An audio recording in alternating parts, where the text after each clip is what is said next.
se retrouve ce soir pour une courte sélection de livres qui correspondent à la période d'Halloween. Alors oui, je m'y prends un peu tard, mais bon, c'est comme ça.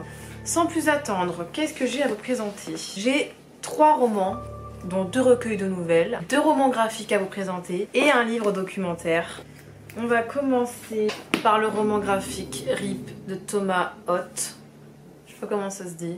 Il y a mon lave-vaisselle à côté, donc si vous entendez une sorte d'énorme chat ronronner, ce n'est pas un chat, c'est un lave-vaisselle. Je suis tombée dessus à la galerie Art Factory à Paris. C'est la boutique où j'ai découvert la plupart des livres de Cernunnos qui sont absolument magnifiques. C'est une galerie qui fait aussi librairie. Voilà, donc je suis tombée dessus. C'est très particulier. Nous sommes sur un roman graphique sans bulles. Il n'y a que des images très particulières. RIP compile les récits qui sont sortis dans les années 90. Il est dit dans la présentation de l'éditeur que c'est un style qui est proche de la carte à gratter. C'est un travail graphique extrêmement impressionnant. Pour ceux qui aiment le dessin, je pense que vous allez être très satisfaits par ce que vous allez trouver dans ces histoires. On a vraiment l'impression que l'artiste a eu un trait monomaniaque, compulsif, obsessionnel dans la création de ses dessins. Il faut se le dire, c'est assez trash pour certaines cases. Ça va être une compilation de plusieurs histoires qui ne vont pas au-delà de 2 pages. Il y a un humour grinçant, noir.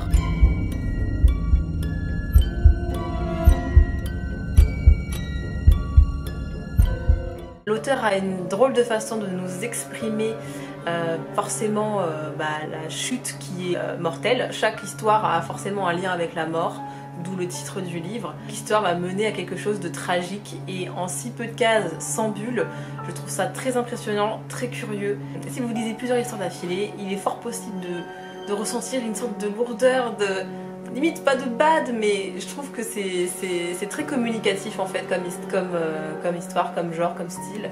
Et là vous avez un exemple de Alice in Borderland. L'histoire fait 1 page. Voilà, un petit roman graphique, somme toute très curieux, qui pouvait plaire aux amateurs du genre.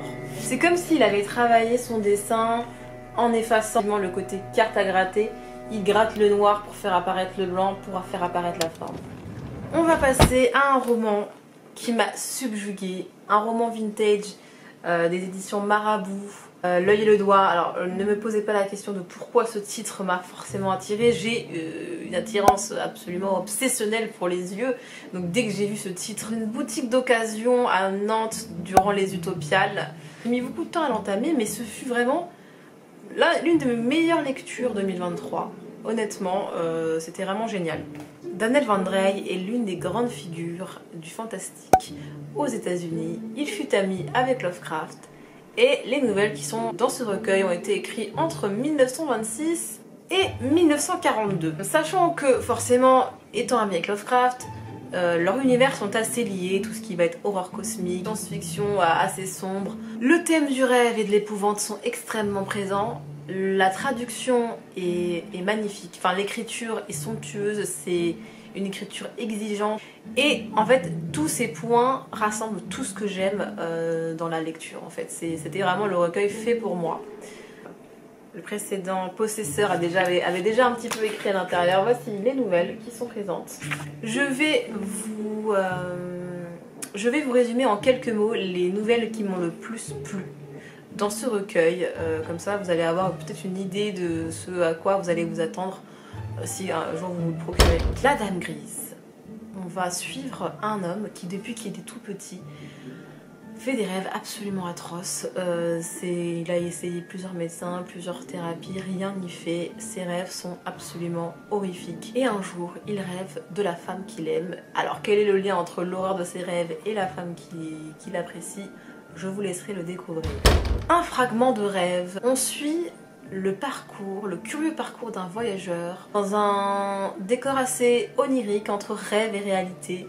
C'était très curieux, c'était très poétique.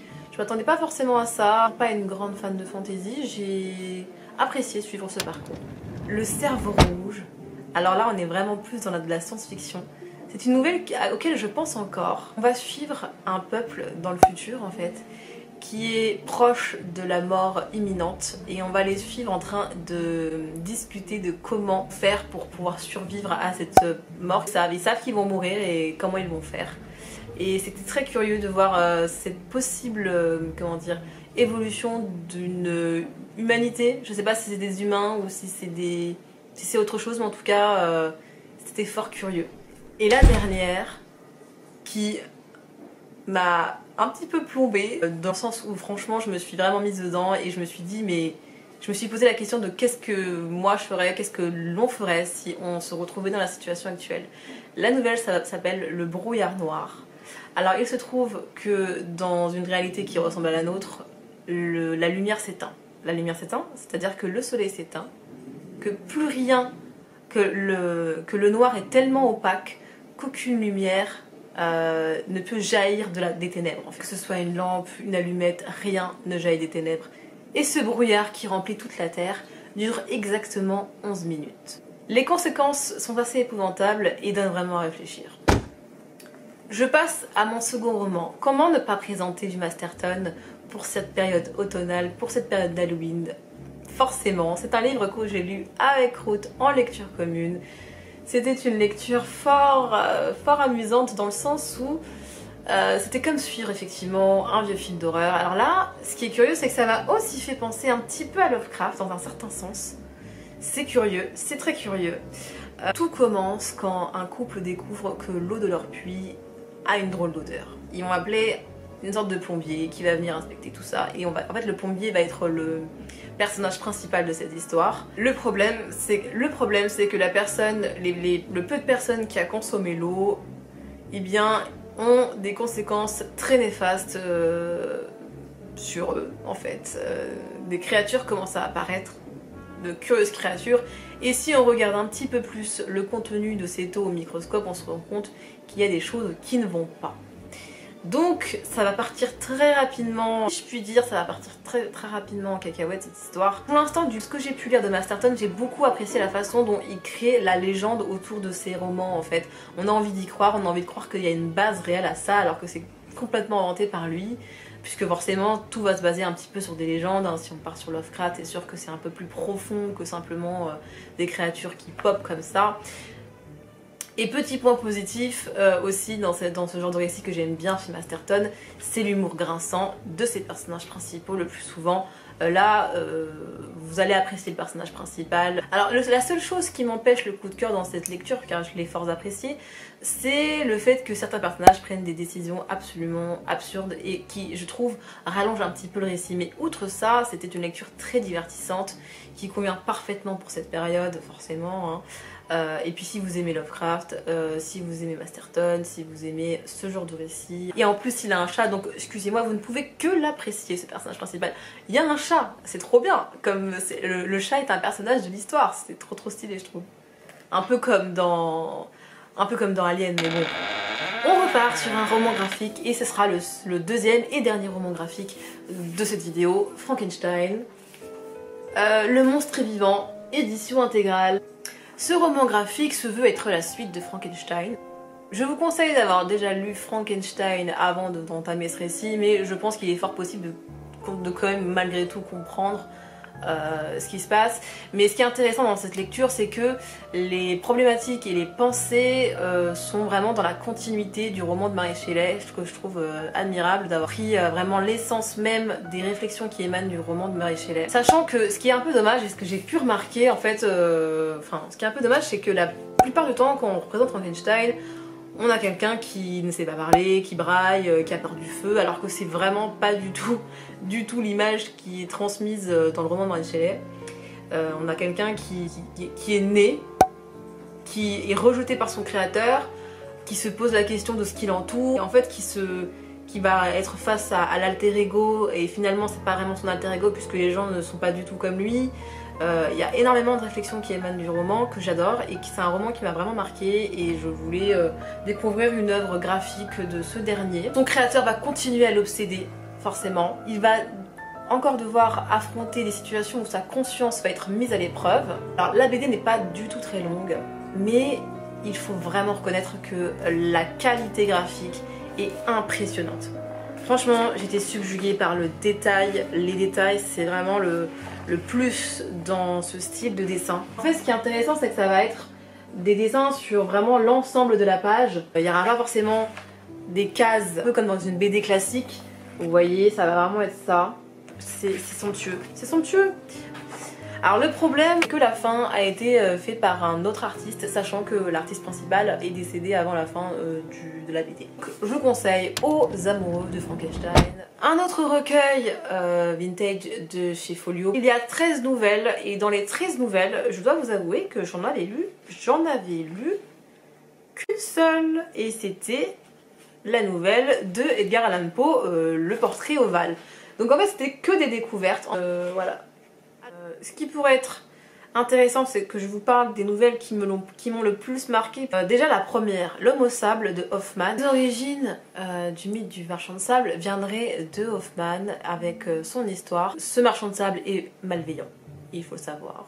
Et le personnage qui va être en contact avec lui va être complètement traumatisé et on va en fait suivre son histoire, comment il a découvert le marchand de sable, qu'est-ce qui va se passer et par la suite quelles seront les conséquences sur sa vie future. Vraiment c'était très curieux. Ensuite nous avons une nouvelle qui m'a marqué, Le Monstre Vert. Le Monstre Vert, c'était vraiment magique. En fait, c'est une nouvelle qui peut très bien être assimilée à un conte. On nous explique comment cette créature est apparue. Alors, c'est un lien avec l'alcool, avec des bouteilles. Enfin, c'est trop bizarre, mais c'était génial et c'était limite, on avait limite envie de sourire à la fin. On dirait vraiment un conte qui veut nous avertir qu'il faut éviter de faire n'importe quoi. Enfin, c'est trop bizarre, mais très curieux. Alors L'Homme à la cervelle d'or, j'ai beaucoup aimé le concept, c'est un homme qui a une cervelle qui est faite d'or, comme le nom l'indique. Les gens vont essayer d'en profiter, que ce soit ses parents, que ce soit sa femme, etc. Et forcément, plus tu retires ta cervelle, plus tu deviens un peu bête. Ça m'a un petit peu fait penser aux Fleurs pour Algernon, mais dans le sens inverse. C'était curieux, mais c'était pas à ce à quoi je m'attendais exactement. La chevelure de Guy de Maupassant, ça me dégoûte. Cette nouvelle me dégoûte absolument. C'est un petit peu lié à mes trigger warnings, mais c'était dégueulasse en fait. Je vous épargne la nouvelle de la choucroute qui est complètement chelou. Ça m'a bien. Je me suis dit comment, pourquoi, qu'est-ce qui fait que ça sera génial. J'ai pas compris. J'ai pas compris le truc, mais l'auteur devait avoir faim en l'écrivant. Ensuite, la nouvelle qui était absolument géniale, c'est Je suis derrière de Lovecraft. C'était... Franchement, je pense que maintenant c'est une de mes nouvelles préférées. Avant c'était La couleur tombée du ciel, mais après avoir lu celle-là, c'était tellement beau. C'était tellement beau. Franchement, c'était somptueux. L'écriture, la façon dont l'auteur va nous amener à la révélation absolue. On va suivre un personnage qui est dans l'ombre et qui va malheureusement se retrouver dans la lumière et ça va avoir des conséquences néfastes. Et c'était génial, franchement je vous la conseille à 100%. Et pour finir, Escamotage. Cette nouvelle est anxiogène. On va suivre un homme qui, au fur et à mesure de la nouvelle, va perdre son identité, mais en fait ça va être lié à ses souvenirs. Les gens ne vont pas avoir les mêmes souvenirs que lui. Si c'est pas terrible ça en fait. Quelle horreur. Pour terminer cette vidéo Halloween, je vous présente un livre documentaire. Un livre documentaire édité chez Cernunnos qui s'appelle Maudit de J.W. Hawker. Histoire et légende des objets ensorcelés. Vous voyez, c'est un petit dictionnaire, on va dire. Vous allez avoir une image, une photo et une illustration. Une sorte de fiche avec origine, c'est les propriétaires, valeur estimée, emplacement actuel et une explication qui va nous relater les origines, le pourquoi du comment, etc.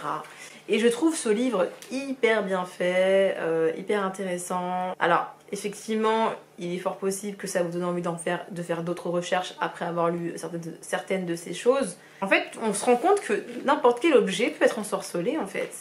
Que ce soit une poupée, une chaise, un masque, une pièce. Forcément, c'est des objets qui vont inspirer la pop culture, les films, etc. Même des fois les romanciers. Donc c'est un petit peu un puits d'idées en fait, ce genre de choses. Puis finalement, que ce soit vrai ou non, a quand même eu un impact sur les gens et ça c'est vraiment très marrant je trouve, dans un sens. Enfin marrant dans le sens curieux, hein. On se comprend quand même. Enfin bref, je ne peux que vous conseiller les éditions Cernunnos.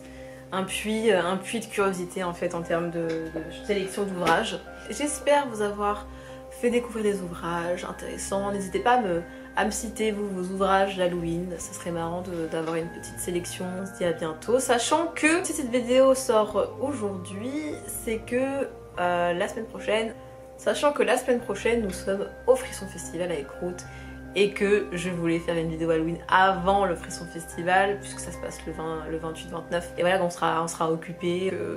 J'espère pouvoir filmer un petit peu là-bas, ça pourrait être sympa de voir. Enfin, je pense que je vais garder quand même quelques souvenirs, donc photos ou filmer, je ne sais pas. Ça pourrait être super cool, donc dites-moi aussi si vous allez au Frisson Festival et peut-être à bientôt dans ce cas là-bas. Hein. Quel roman tu conseillerais pour Halloween? Troupe 52. Oh my god. Ok, bah merci. Troupe 52, il est sympa. Il est adapté à la saison? Ça va. Ok, bah merci. Au revoir.